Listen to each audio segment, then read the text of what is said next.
NFL fans, welcome back to another episode of the J All Day Show. We have Week 7 predictions for you guys with scores for every game this week. Guys, we absolutely crushed the game last week. We went 12-2 with our picks. I'm really happy with the way things went last week. Not a lot of crazy upsets, but we're 54-38 for the year.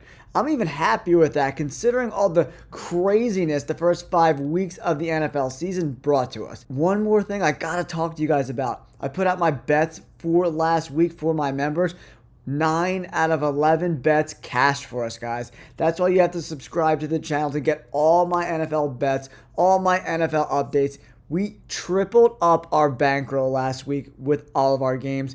We do regular money line bets, parlays, an occasional teaser, and some NFL props for you guys. We also, last night, crushed the props. We did Aaron Rodgers over 200 yards, over 217 yards, and a Lazard touchdown.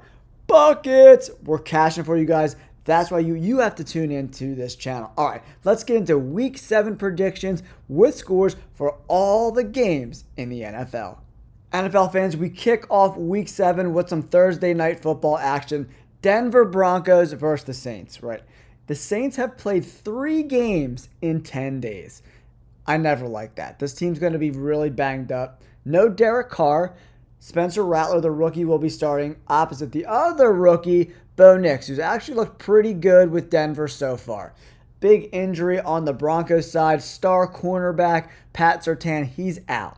But anytime you got a team playing pretty good like the Broncos, who had a tough game last week versus the Chargers, they didn't score any points until the fourth quarter. But the Chargers were coming off a bye. Division games, always tough contest.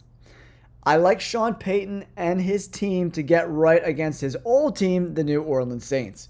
It's going to be a close game, though. I'm going to go with the Denver Broncos to win this game 19-17.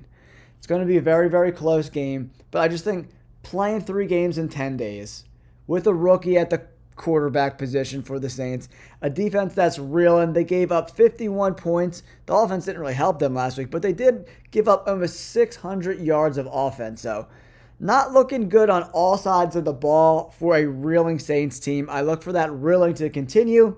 Broncos get the W 19-17. Next up, we got the Patriots. Jaguars. This game is in London, but the Jaguars are already in London from last week, so they don't have to travel across the pond. The Patriots do, however. And this is not a great way for this quarterback to get their second game. Drake May, he played okay last week. 3 touchdowns, 2 interceptions. One was really bad. The other one, it is what it is. But considering they have one of the worst offensive lines, guys, just take a look. I got to show it to you. Drake May had a 61-ish grade last week, but, he's got no wide receivers and a horrific offensive line. 62, 57, 56, 66, 36. Oh my gosh. Drake May throwing 3 tutties last week. That impressed me. I think he gets better week after week, but they might have something with Drake May. Now they got to draft 75 offensive linemen next year to get right, because this offensive line stinks. But luckily, the Jaguars, they stink pretty bad too. But I think Doug Peterson might be coaching for his job this week. So I expect the Jaguars, who are already in London, to win this game. I like the Jaguars. I don't know if they cover the spread. I'm saying 23-20 the Jaguars win, but they don't cover the spread. Jaguars, they got a pretty decent D-line. The offensive line's not very good. I like Brian Thomas Jr., but the Patriots have a really good corner in Gonzalez, who's been kind of underachieving this year a little bit. So I look for him to square up the deep threat in Brian Thomas Jr., and then maybe Gabe Davis. And then they have their tight end who had a monster game. Evan Ingram balled out again, coming back from injury last week. He's going to be a huge attribute to Trevor Lawrence moving forward. That's why I like the Jags in this spot, 23-20. Next up, we have one of my favorite games of the week, Lions-Vikings. Oh, man, let's all, tip our caps. Aiden Hutchinson had a horrific injury last week. He broke, I think, both bones in his leg. He had to have emergency surgery. It was pretty horrific. On my shorts, they like flagged it for 18 and over. That's how bad the leg break was when I just showed a still picture of it. It was pretty horrific. I'm pretty sure he's going to be done for the year. But that pass rush is really going to miss some Aiden Hutchinson. Vikings are coming off a bye too. Not great. But the Detroit Lions offense is just straight balling out. The offensive line is great. Skill position players are just as good, if not better. It's going to be a tough game to choose, man. The Minnesota Vikings, it looks like Aaron Jones is probably not going to play, but there is hope that TJ Hawkinson, the tight end, can play. So we'll have to keep our eyes on that. If no Aaron Jones and no TJ Hawkinson, I'm going to go with the Lions. But the Vikings, man. I don't know what to do. You know what? I'm sticking with the Lions to win this game. It's going to be a shootout. 27-24, the Lions get the dub. I think they're going to rally behind Aiden Hutchinson's injury a little bit and come together as a team. They have the best offensive coordinator, in the National Football League. Johnson is absolutely ridiculous. I love him. He's so creative. He doesn't put the ball in harm's way. I would love for him to be the coach of the Philadelphia Eagles next year. We'll see what happens.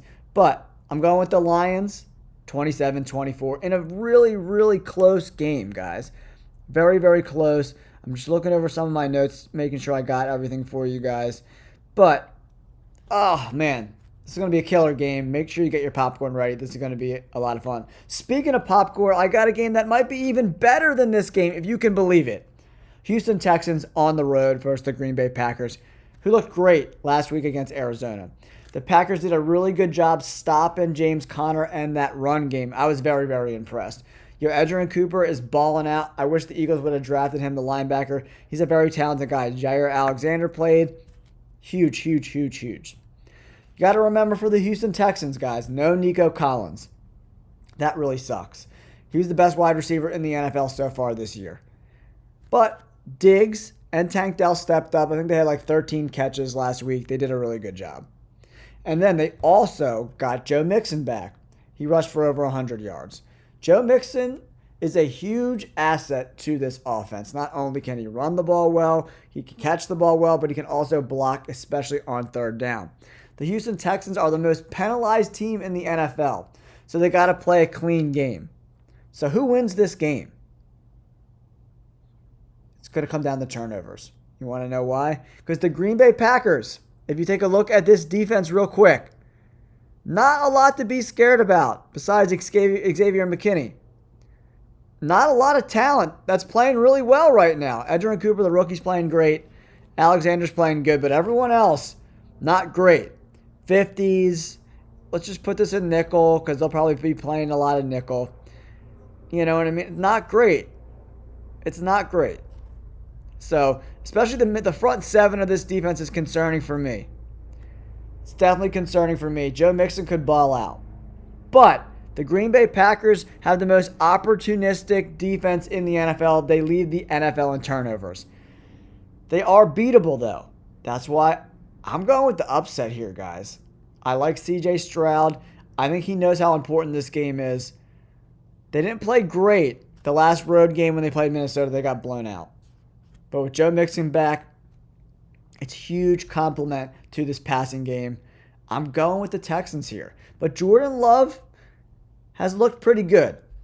12 touchdowns in limited action, but he's thrown 6 interceptions. C.J. Stroud, on the other hand, 10 touchdowns, 4 interceptions. I think both of these teams want their quarterbacks to stop throwing picks, right? So, honestly, whoever wins the turnover game will win this game. I'm going with the Texans. I just don't think the Packers can sustain getting 3, 4, 5 turnovers every game. I don't think that's sustainable. So that's why I'm going with C.J. Stroud. I like him better than Jordan Love.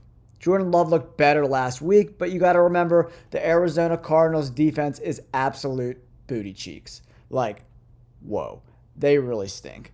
So I'm taking that with a grain of salt. I'm going with the Houston Texans to win this game. Now, what's the score going to be for this game? I think we could see another high-scoring game. I'm going 30-27. Houston Texans get the road victory. Next up, my Philadelphia Eagles God, I hate myself some Nick Sirianni. Barking at the crowd, shaving his head like some sort of mental patient. And then, after this game that they barely beat the worst team in the NFL by 4 points. Pathetic performance. Their defense sucks. And then, after all this controversy, screaming at the crowd, being the jerk that Sirianni is, the embarrassment, the clown that Nick Sirianni is, he goes to the press conference and he brings his poor 3 little children to the press conference with all the media asking him questions. That's a beta move, dude. That is a straight coward, cop-out move. Like, don't subject your kids to that. If you blew them out by 30 points, have your kids on, answer some fluff questions, have some fun with it. But in a tough game, when you're coming off a bye at home versus the worst team in the NFL, don't bring your kids on the podium, dude. That was an egregious error, and it kind of made me sick to my stomach and made me think that, is Sirianni screaming at the crowd because he knows his time's up in Philly? That could be the case. Who wins this game? Philadelphia Eagles and New York Giants. All right, the Eagles have a slew of injuries, right? We got to let all you guys know if you're betting on this game. No Jordan Mailata, the left tackle. He's not playing this week. Darius Slay and Goddard, the tight end, are also questionable. Big-time injuries. For the Giants, it looks like Malik Neighbors will be back. I love Malik Neighbors. He was my favorite offensive player. Him and Brock Bowers in the draft this year. I love him. But the New York Giants are 0-3 at home. They've scored a combined 28 points. That's right. 28 points in 3 home games. They're averaging under 10 points a game at home this year. That's pathetic. It doesn't look like Devin Singletary is going to play. They do, however, have a great defensive line. And that makes me nervous considering the Eagles are without Jordan Mailata. But we saw how big it was when A.J. Brown, who made some ridiculous catches last week, and Devontae Smith are both on the field at the same time. And this is also Saquon's get-right game, the first game coming back to New York to play the Giants. You know that dude's going to be like, give me the ball. Give me the ball. I like Saquon. I like the Eagles in this spot. It's going to be close, though. I'm going 24-17. Philadelphia Eagles get a W. Saquon's going to want the rock. 24-17 Birds. Then we move on to the Seattle Seahawks, Atlanta Falcons. The Seahawks are reeling, guys. They are reeling. They've lost 3 games in a row. Their offensive line's not very good, right?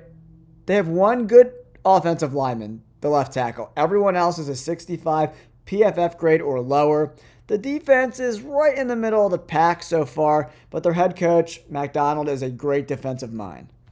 But the Atlanta Falcons have a great offensive line. They have a pretty solid defense. They're just a better team. They got the better quarterback. The offensive line is 10 times better than the Seahawks. I like the Falcons. I think the Falcons dominate this game. I'm saying 26-16. Seahawks get their butts kicked again. They lose 4 games in a row, and their playoff hopes are slipping away. Kirk Cousins, especially at home. A home Kirk Cousins is a good Kirk Cousins in that dome. It's going to be loud. I like the Falcons in this spot to get it done. Cincinnati Bengals, Cleveland Browns. The Browns are on like their 48th string offensive line. I think they were on their 4th string running back last week, who averaged over 5 yards carry against the Eagles, by the way. The Bengals D-line starting to get healthier, so that's good for them because that defense has been horrible. And Joe Burrow, they won 17-7. The Bengals defense only allowed 7 points to the Giants offense. Take that for what you will, because no Neighbors, no Singletary, it is what it is. But they should dominate this game. The Browns are horrible. 24-10, Bengals get the W. I like what the Bengals did last week on defense. Hopefully they can carry that momentum into next week. Start to get a little, when you play defense, you got to play with confidence. And hopefully that confidence will help them beat the Cleveland Browns in a division game. I like the Bengals to win that game. Next up, Titans on the road versus the Buffalo Bills. The Bills are on a short week, guys. Khalil Shakir came back. It looks like Ed Oliver's going to play in this game. That's going to be huge for them. The Titans' offense is so bad. Will Levis threw for 95 yards. Calvin Ridley lost his mind in the press conference afterwards. The locker room doesn't look good right now. It does not look good. Tony Pollard's the only thing that's working on this offense at all. Will Levis is really hindering them. Is it Mason Rudolph time? It potentially could be. But I like the Buffalo Bills at home. The Bills are tough to beat at home. Big road victory on Monday night versus the Jets. Tough, gritty game. I love Josh Allen. I don't love Will Levis. The quarterback gets it done. Do they cover the 8.5? Probably. I wish it was more like 7. But I like the Buffalo Bills in this spot. What's the final score? I think the Bills dominate. I'm saying 28-13. Buffalo Bills dominate all day long. Force some turnovers. And then Will Levis gets pulled at halftime for Mason Rudolph. That's how this game plays out. Miami Dolphins, Indianapolis Colts. Miami Dolphins are coming off a bye, which is huge. The Colts are dealing with injuries, right? Anthony Richardson last minute didn't play last week. Flacco got a W. Old man Flacco continues to win games.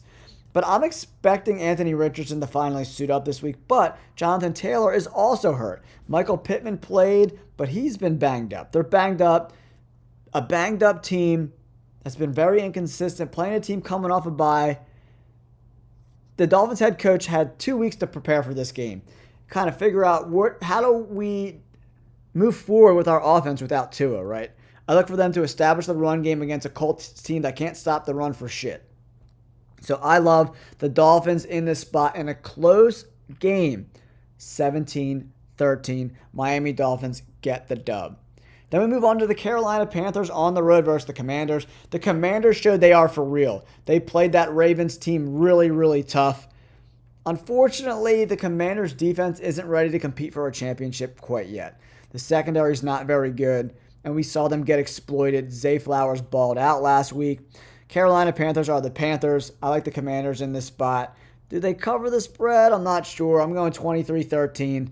Commanders get the W at home. The defense is improving, right? Dan Quinn is a great defensive mind, their head coach. And Kingsbury's got that offense humming, the offensive coordinator. Jaden Daniels is the real deal. Him and Terry McLaurin are starting to get like a crazy symbiotic relationship. They are on the same page. It's been a lot of fun to watch, guys. A lot of fun to watch.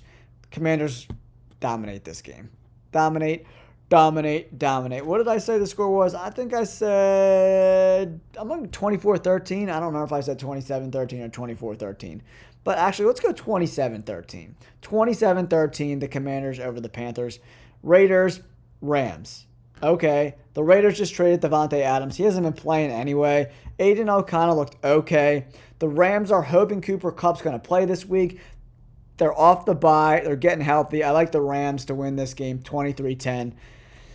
The Rams are getting healthy. The D's getting healthy. Kyron Williams gets some rest. They're hoping Cooper Kupp can play this week, so we'll have to keep our eyes on that. I love Brock Bowers, but I don't like anyone else on the Raiders. Losing Devontae Adams might be an addition by subtraction, actually.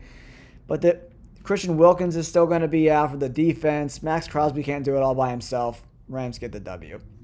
All right, Kansas City Chiefs at the 49ers, guys. The Chiefs are coming off a bye. And I'm not picking against the Chiefs coming off a bye ever. The 49ers defense, check out the screen right here, guys. Been awful. Warner and Bosa have been great, and everyone else has been pretty terrible. The cornerbacks and safeties have been awful. The D-line has been getting no pressure at all whatsoever. They're really missing Javon Hargraves, who's done for the year. The defense is very, very lackluster. The offense has been okay. But Kansas City Chiefs coming off a bye against that terrible defense. I'm going with the Chiefs all day. Close game, 24-23. Chiefs win, last second field goal. I like Patrick Mahomes and Travis Kelce coming off a bye. These guys are going to have some juice. I like it. And giving Andy Reid time to prepare for a bye. Good luck. Jets, Steelers. Jets got some Devontae Adams, boys. That offense looks pretty good now. Lazard, Adams, Garrett Wilson, Conklin, Breece Hall. We'll see. Their offensive line has not been great. Tyron Smith has allowed 5 sacks. 16 pressures, 2 quarterback hits, 5 offensive penalties. He hasn't been good. Morgan Moses, the right tackle, has been even worse. He's got like a 55 PFF grade. The offensive line has been the problem, and the defense is underperforming. So they got to get right. The Steelers, Tomlin said Russell Wilson is in play to start. It's up in the air. They're going to go with Wilson. They're going to go with Fields. I'm not a big Justin Fields guy. I think he sucks.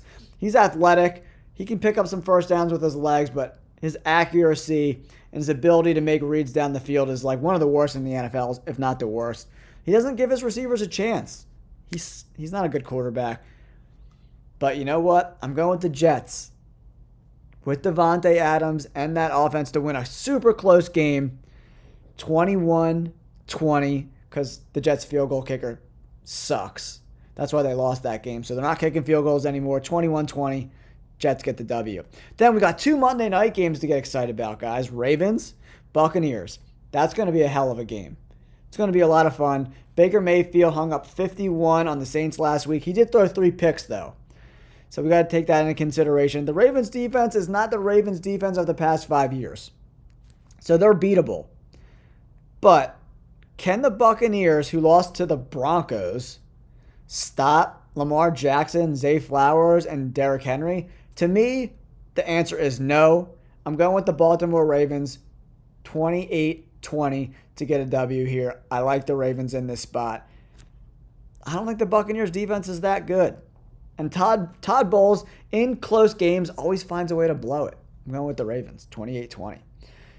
And then wrapping up Week 7, guys, we got the Chargers and the Cardinals. I'm going with the Chargers all day. They win close, dirty games. That's what this is going to be. 2017 Chargers. The Cardinals' defense is not very good. Luckily for the Cardinals, the Chargers' offense doesn't have a ton of firepower. They're going to want to run the ball a lot. So it's going to probably be a low-scoring game. So 2017, Chargers get the W. Thank you guys so much for tuning into this video. That's your Week 7 picks with scores. Let me know in the comments below. What are some of your favorite games this week? Who do you think is going to win? Am I right on the money? Am I an absolute crazy man? We did great last week, guys. We crushed it last week, 12-2. Woo! Only games we lost were the Broncos and the Commanders. I had some upsets. They weren't upsets. So 12-2, I'm happy with that. Don't forget to like and subscribe. If you're interested in sports betting, we crushed it last week. 9 out of 11 bets. We tripled our bankroll last week in 1 week. $4.99 a month. You can be my member. Get all my picks every single Friday. I show you my entire sports book, every single bet that I make, good, bad, indifferent. We crushed it last week. We won enough money last week if you matched my bets for a year and a half of memberships. Not bad, right? All right. Thanks again, guys, for tuning in. We appreciate you. Peace.